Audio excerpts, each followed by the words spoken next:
The Minister of Education visiting schools in Exuma this past week. The purpose of the tour was to get a first-hand look at the infrastructural needs and to hear suggestions and ideas from teachers and principals that will enhance the performance level of students. LaDon Davis accompanied the minister and has the details. Education Minister Desmond Bannister made his first stop to Rollville Primary, a school that accommodates first, second, and third grade students.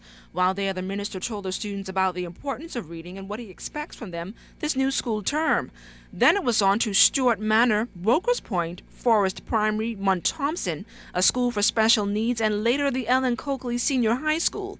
Mr. Bannister says this tour is crucial to the educational system as it allows him to not only speak with students one-on-one, but to teachers and administrators. He gave us this update on his findings.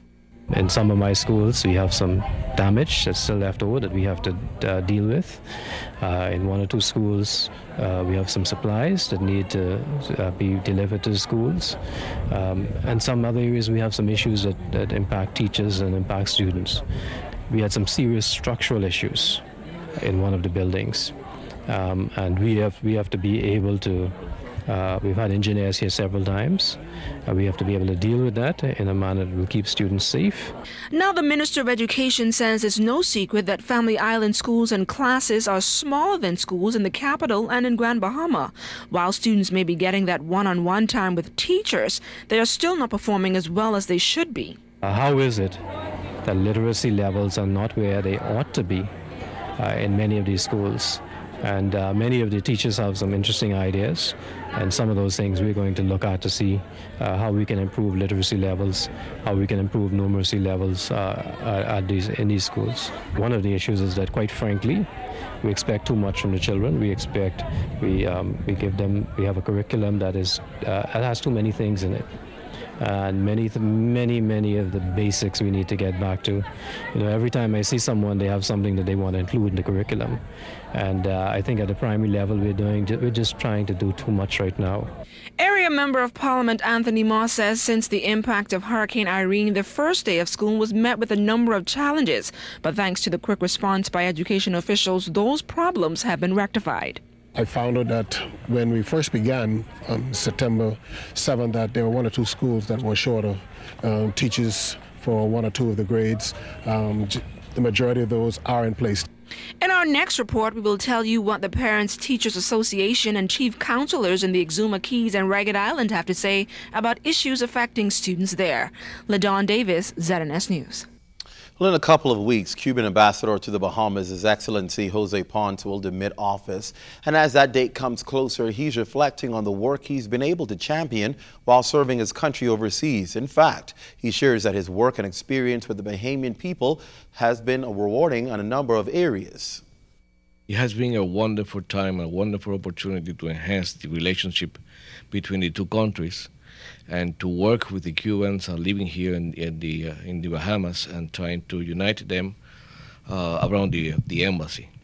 We enjoy a cordial relationship in which we have a frank dialogue. I have found access here to all the levels of the government that I have needed to refer to, and have found an ear to any one of the concerns that Cuba has had, or any of the requests that Cuba has had, and we have found also a very positive response and a lot of positive attitude from the Bahamians towards Cuba.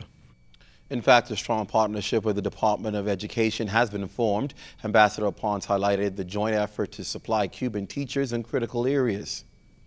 We have over 30 teachers here working here in the Bahamas, both in the Family Islands and in Nassau, and they have been teaching several different subjects. And I would like to make a special distinction to the special education group of teachers because of the special the needs of the Bahamas in that area. And we have been contributing our little effort to solve all those needs. And the ambassador leaves the Bahamas on October 4th, ending his term. We wish him the best. He's a journalist by heart. And of course, he's been A great ambassador for his country. Well, as one of the oldest organizations in the Bahamas, formed in 1883, the Boys Brigade is on a mission to rebuild and rebrand the organization. Executives of the Boys Brigade are engaged in a recruitment drive, hoping not only to increase numbers, but molding the minds of young men as leaders in the community. As an incentive, officials have launched a Boys Brigade Scholarship Fund and just recently identified 3 young men from the 23rd Company as recipients. Executives say through education, discipline, and social responsibility, young boys would be better equipped to steer clear of criminal activity.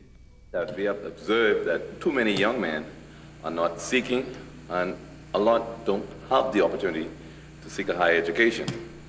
It is our hope and our dream to properly equip our young men, whereby they could become the fathers, the head of our families, leaders in our communities, and leaders in our country.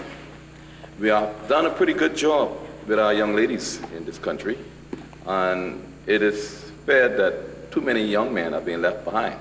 We're losing so many of our young men, and the Boys Brigade is all about making boys better men.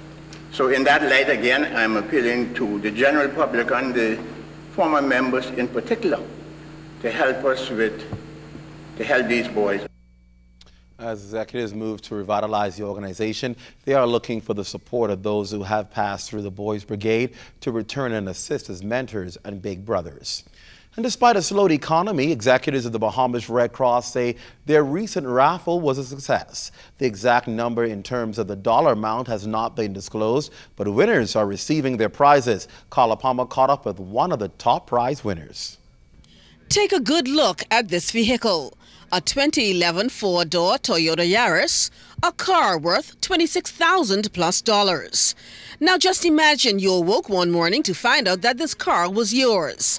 Well, that's just the experience Ashley Fox got. And like the slogan on a t-shirt says, "Ask me," we did just that, and this was her reaction. I can't even describe it. Like, I was telling my daddy that I wouldn't believe it until I actually sat in the car and felt the car. Ashley's win comes from buying Red Cross raffle tickets. In fact, she bought a total of 6 books. A lot of people weren't buying them, and I was a part of the Red Cross most of my life, and so my father was like, well, we gotta give the money to, even if we're not gonna win anything, we might as well, because we have really bad luck, not today. But he bought the books.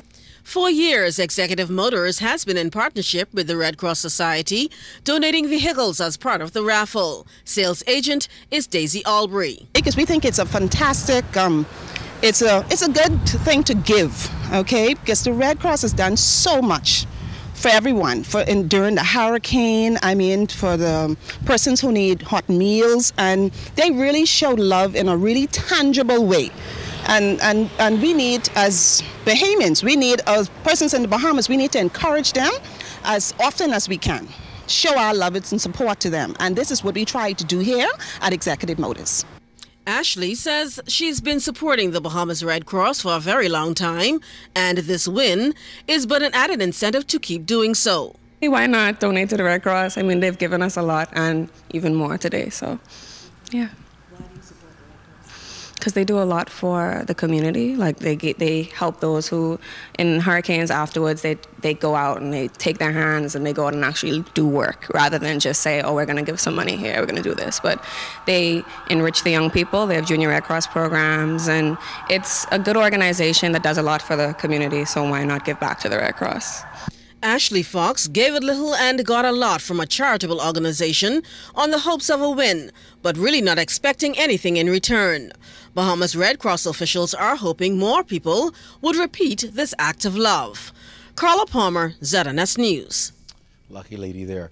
Well, they've been the center of controversy recently, but this time they're at the center of a humanitarian effort, making a healthy donation. We're talking about City Market. Get this, 4 children's homes in New Providence have gotten a boost to their milk programs. This as City Market donated more than 100 gallons of milk to the Bilney Lade Children's Home. the Elizabeth Estates Children's Home, the Ranfilly Home for Children, and the Children's Emergency Hostel. The donation, which in total was said to have a retail value of almost $1,000, was made to representatives of the homes at the City Market, Harbor Bay, and Cable Beach stores on Friday and are part of the company's community outreach. Bahamas Supermarket's Vice President and Chief Marketing Officer Judy Terrell said the program is one of several the company facilitates to local organizations and charities. City Market recently closed its South Beach and Seagrape stores in New Providence to accommodate major repair works to refrigeration and renovations at those stores.